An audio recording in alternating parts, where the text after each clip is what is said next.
Mr. LeBlanc, what do you understand to be the incoming Prime Minister, Mr. Carney's, strategy to deal with Trump?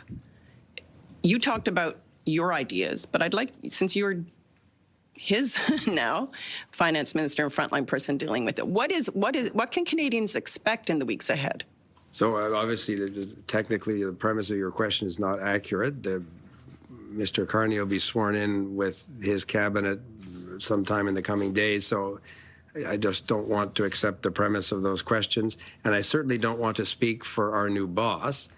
I think Mr. Carney has been quite effective in saying to Canadians that the government, his government, needs to take a firm response, a strong response. Your colleague talked about his public comments around a dollar-for-dollar response to these tariffs, which is what we're doing today.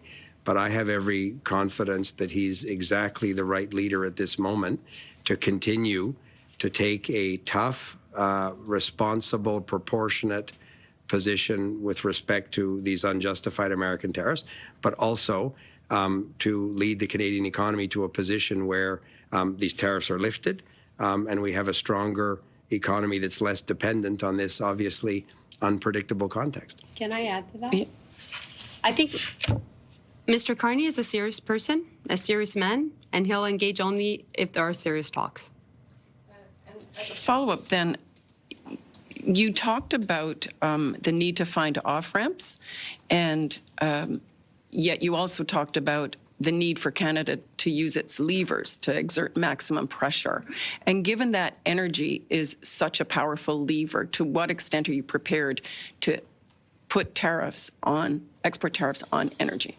We've received that question at nearly every single press conference since we've been dealing with these threats of tariffs. No, but listen, Tanda, I'm answering your question.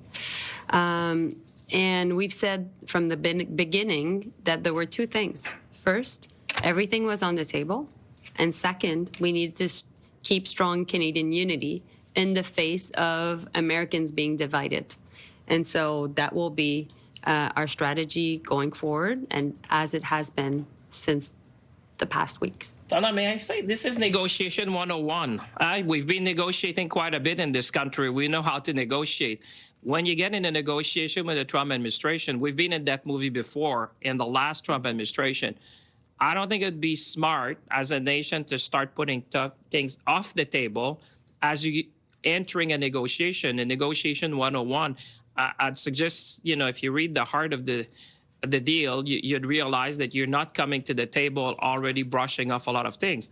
I think, as Melanie said, we've been very consistent, and I would be, you know, we need to focus on the issues that are currently on the table. And our mission, I would say, when Dominic and I are going to go, and there'll be future meetings, this is just one of them.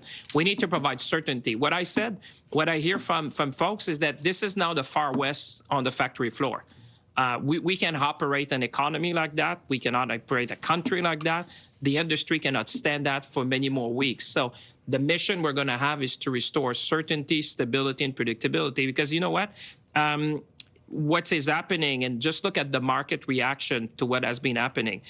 It's making us less competitive, less attractive, and certainly this is not the time, at a time where national security is at the forefront, that we weaken our competitiveness. We need to build ships, we need to build planes, we need to build infrastructure. That's what, you know, I was about to say. Mr. Carney has said, he's been very clear. We're going to invest in our military, we're going to build infrastructure, we're going to be the most resilient economy in the G7.